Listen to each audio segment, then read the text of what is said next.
that there's anyone else that works in the live shopping space that represents more beauty products simultaneously than you. And you have been representing brands on air for years. Oh my goodness, so many years, I almost lost count. No, like over 20 years, I have been blessed to be able to do what I love so much.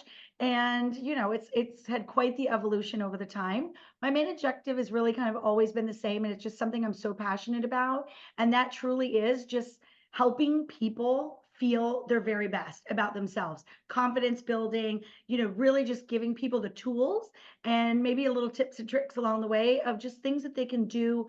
Not only that they can do, but that they can do affordably. Even I was one of those people that, would look at beauty products or treatments or devices and go, okay, that would be great, if I had, an extra $6,000 laying around, but I don't. And so I kind of felt like, I was one of those people that was missing out. So I look at that as well. There's a lot of aspects that I look at, but yeah, I'm just always been really passionate about helping people feel good. So Know you from TSC and TV Home Shopping, where you've represented the Silken brand, but I know in the States you represent Revlon, you represent Wet Brush, and I mean, I'm sure a multitude more. You've worked with hundreds of brands. Tell us about how you got involved with this whole category of beauty. yeah, absolutely. Well, interestingly enough, I've always really been passionate about it, but I didn't necessarily work in it. I would say I probably was more mainstream, just sales in general. I've worn so many hats, Dawn. Oh my goodness, I can't even tell you. From the very beginning, I mean, selling things such as I worked in retail and clothing. I was a travel agent. I sold travel. I just always found things that I liked and that I enjoyed myself. And I think that that's really the key for everybody out there who's even considering getting into, this platform of selling. Is really just finding what they're passionate about and going into that niche, because that's where you're going to get the excitement. That's where you're going to get the enthusiasm because you love it yourself. So, as a salesperson in the beginning, I could really pretty much kind of go into selling many different things. At one point, I even sold cosmetic dentistry, believe it or not. And then I just got really interested in the whole kind of aspect of television shopping. And, even as a kid, like having my mom watching television shopping. And I was approached by a woman who visited the dental salon that I worked at. I call it a salon because it was all cosmetic only. And she said, I think you'd be great on TV. And I was like, okay. At the time, there were no openings, but it was actually a detour that set me up for success, because what ended up happening was I went to work for HSN, and only thing that was open was all behind the scenes. So I really got to learn my industry, and I would recommend that for everybody. It's funny. I have 3 kids. I tell them this all the time. Like, just know your business through and through. You can never learn enough, right? So being able to work behind the camera. At one point, I was microphoning all the celebrities. At another point, I was just working strictly with the guest and arranging their travel coming into the network, and so many things. But all of those things taught me so much and gave me so much respect for the people that I work with moving forward from there. And then, of course, from there, stepping into the platform of going on camera. And so, yeah, it's been quite a journey. Yeah, I love that story because it's not unlike why I appreciate all the different experiences I had working not only at the shopping channel in Canada, TSC, but also in general broadcast. I mean, I fell into the TV business, and over the course of, now 25 years, you develop skills, based on what your actual job is, but then you also learn a lot from the people you work Oh, with. And yes. so as a result of working with some of the greatest camera people, I learned how to shoot right now. In cameras, of course, now they're so simple, other than a typical ENG camera, which is like as big as his bookshelf. I learned how to edit, and now I feel like I've got this self-sustaining level of experience that goes beyond what I always like to call the hair and teeth. And I think there's a lot more Yes. respect as well that you get from the crew. when you, as the front facing talent, the one that usually gets all the glory, let's face it, for how difficult it is and how much skill is involved in presenting a product.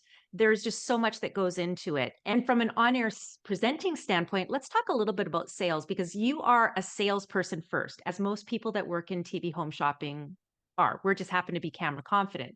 Um, I often think that one area of the sales formula that people forget about in typical sales is that permission to buy.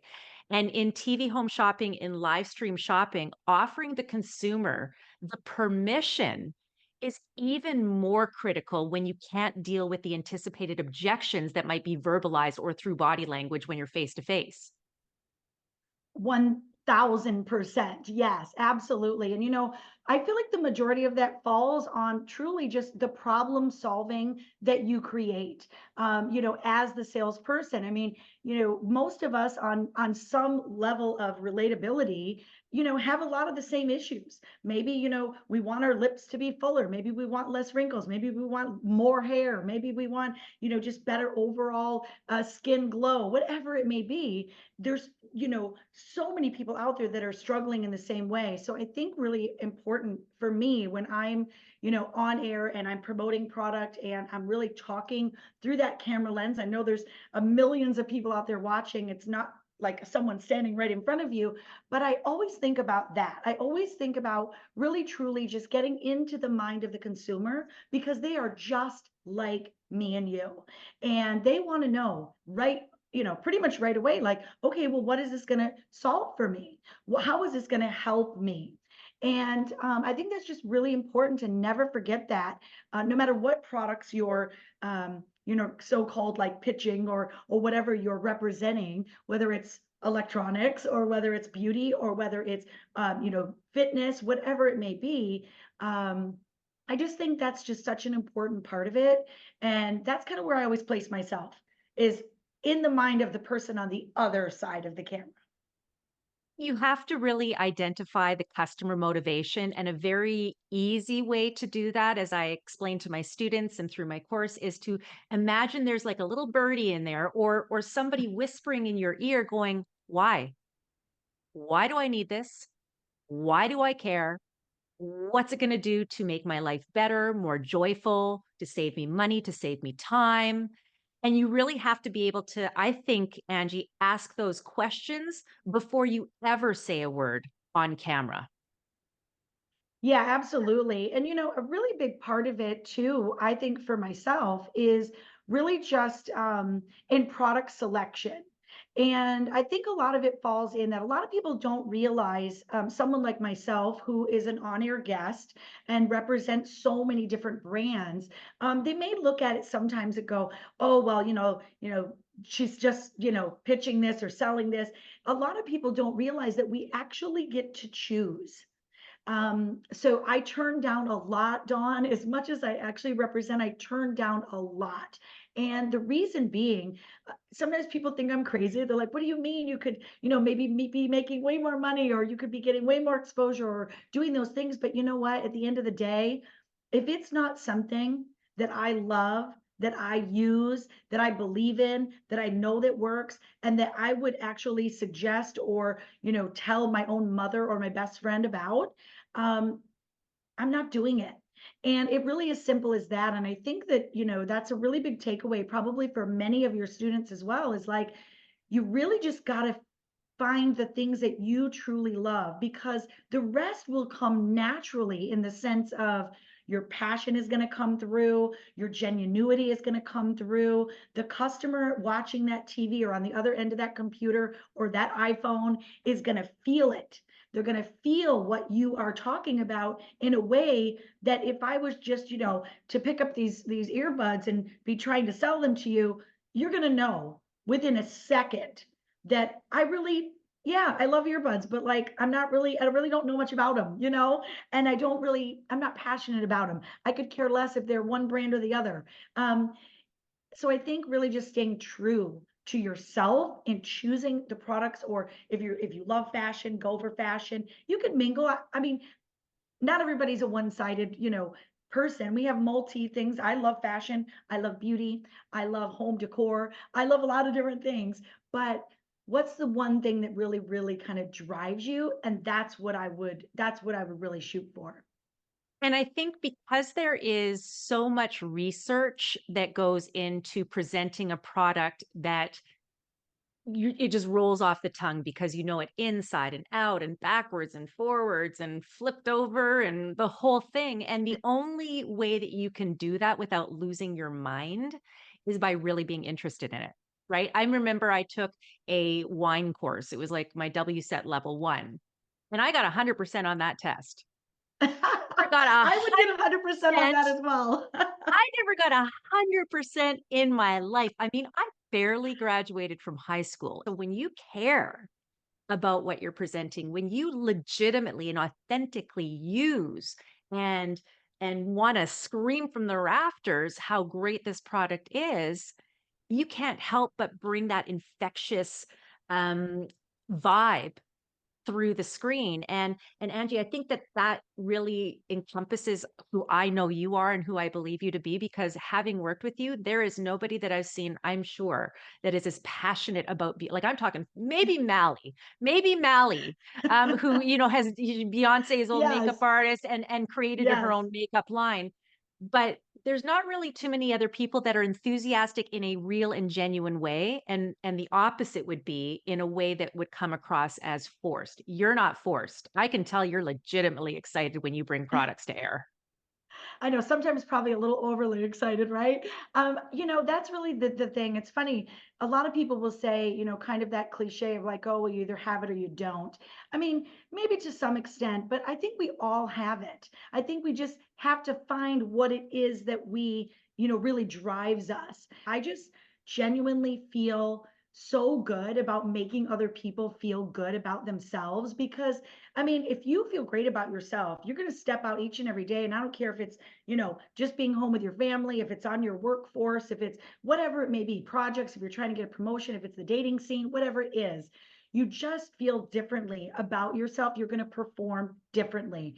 And so, there's so many levels to that. I mean, it could be just a great lipstick for you. It could be a great new outfit. It could be, getting your hair done. It also could be something like, maybe fitness or whatever it may be.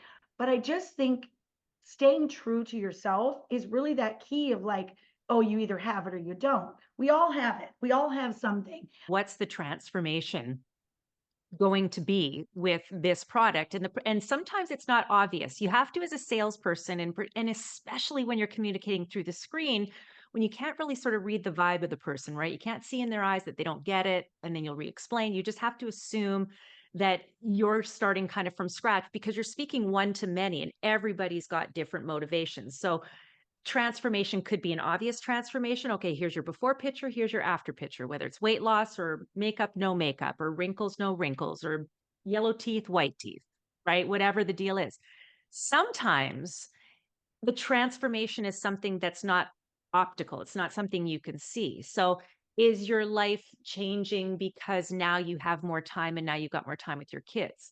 So, you really have to get creative, don't you, Angie, when you're anticipating what the many, many, many, many motivations amongst your incredibly diverse audience globally will be.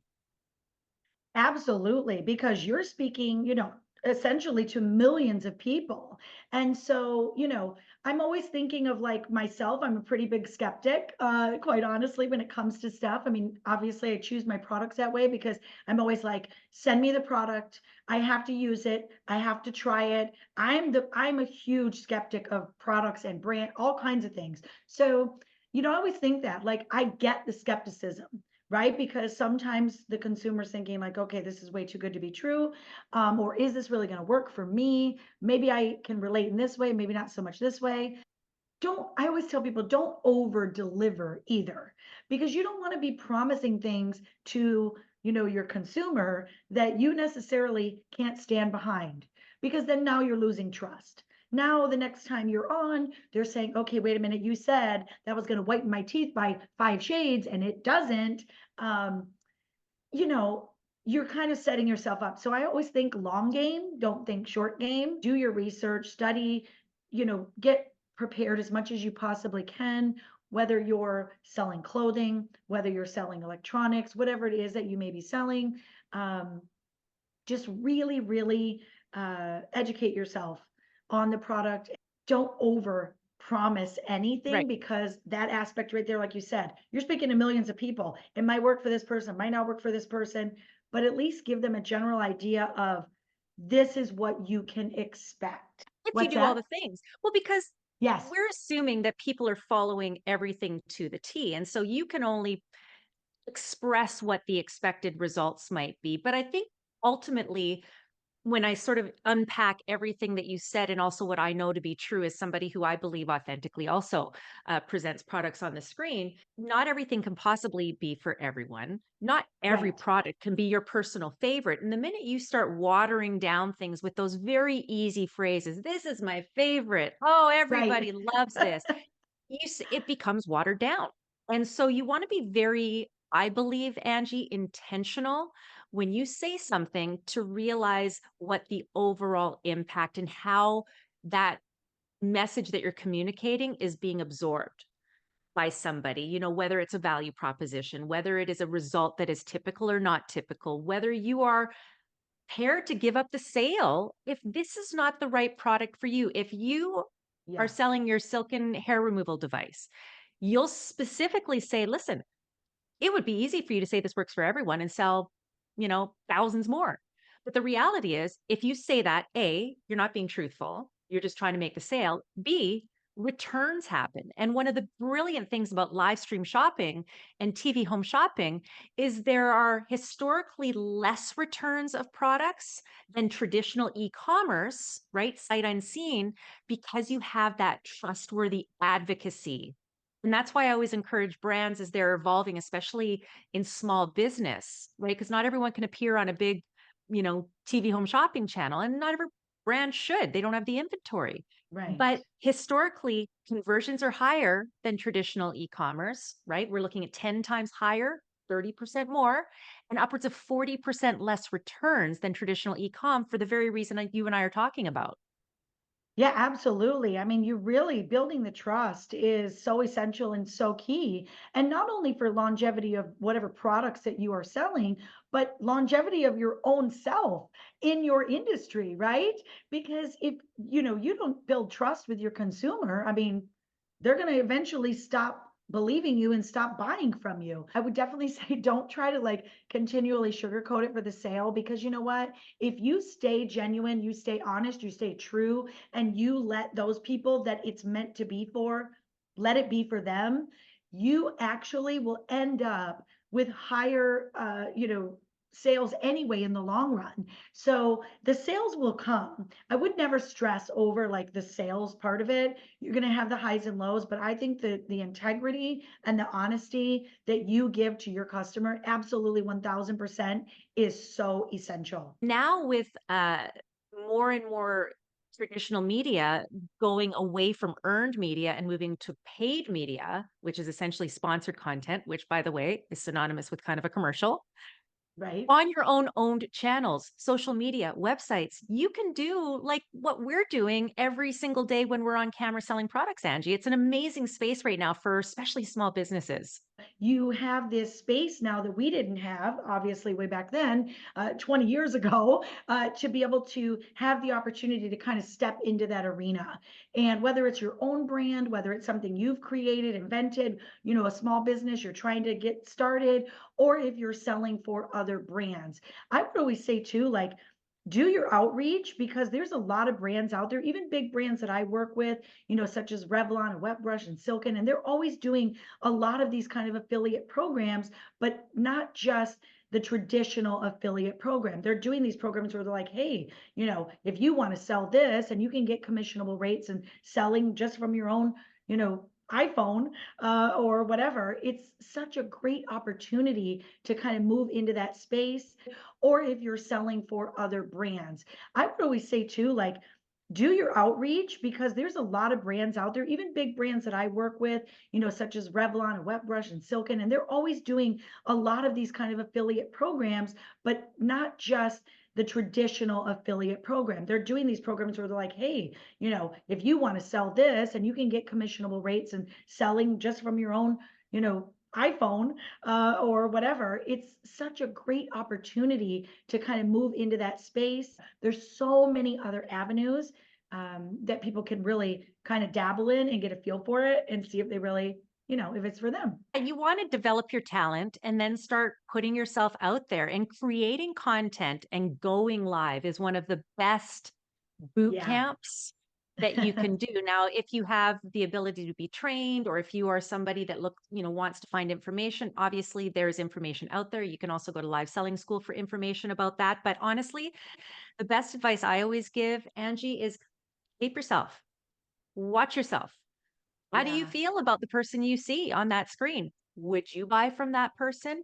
And keep practicing. I don't know about you. I mean, you and I have been in the industry right around the same amount of time. I don't watch the entirety of my shows, but I do watch key elements of every single presentation that I do. How was my open? Was it strong? Was it solid? That moment that I thought I was kind of funny or I thought I did a really great call to action, was that just in my head? That applause? Or was it kind of dull and dry, you know? And at the end of the Right. day, being live is a different talent, Angie. There are so many creators out there. I know there's reels and TikToks and all of that stuff is edited and filtered faces and all this, but there is no better training for being nimble and to prove how much research you've done than going live. I personally would rather be live than do a recording or a script. I find like now because I worked in live so long, um, working in script, I mean, I'll get it, but I feel like it's more mess ups, right? It's kind of like trickery of the mind. It's like when you're going live, like you're just getting it right out of the gate. Like you got to just go. There's no like pause, stop, back up, rewind, edit, nothing, right? But when you are doing the scripted, it's almost like there's room for error, therefore you error. So really it's like anything, just the repetition, get yourself comfortable, continue to just keep going live as much as you can, or if you record yourself, go back and watch it, look for things that you could have done differently. I would say honestly, I feel like just being as genuine as you can be. Nobody wants perfect. Nobody wants perfect, right? Because then now they're looking at it and going, okay, now I'm like, they're thinking they're not even good because they watched you and now it was perfect. Why? Because it was edited, you had a filter, blah, blah, blah, all the things that we can do now.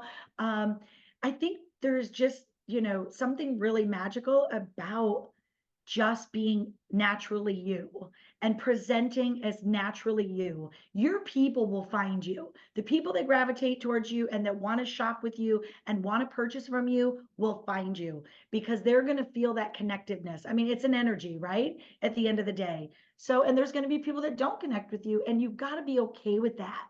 And I think that's really important for people to understand. Like, you have to be okay with it. Just like in this lifetime, you're going to have people that don't like you. Okay, so what, right? Um, find your people, find your niche, find what you're passionate about, and kind of stick with that realm of what you are selling. Because if you try to do it any other way, it's just clearly going to come across as inauthentic. And that's, really going to be a hinder to you. It really is. It's not going to move you forward. It's going to be what holds you back. And it's going to be the thing that constantly feels like a chore. Then Yes. it feels like work and not like a passion. You are passionate. You are wonderful. If people want to be in touch and connected with you, how can they do that, Angie? Oh my goodness. Okay. Well, you can always reach me on any of my social handles as Angie Lee on TV. You can reach me on Instagram, Facebook, TikTok, on all the same handle. Yeah, just reach out, DM me if you guys have any questions or any like tips or anything. You can always tune in. I typically will put up schedules of shows if you want to watch some live presentations. I'm mainly on HSN here in the United States. And then for anybody else globally, of course, TSC in Canada. That's probably my second biggest home. I love going there so much. And then, I also do QVC in the United Kingdom and TVSN in Australia. So all over the globe. Just keep growing and growing. And I love it because I love travel too, even though I don't sell travel. I was a travel agent at one time. So that just goes to show you. But yeah, just, reach out to me. I love connecting with people and I love helping you in any way that I possibly can. Amazing. Thank you so much, Angie. Thank you, Dawn. It's so great to see you.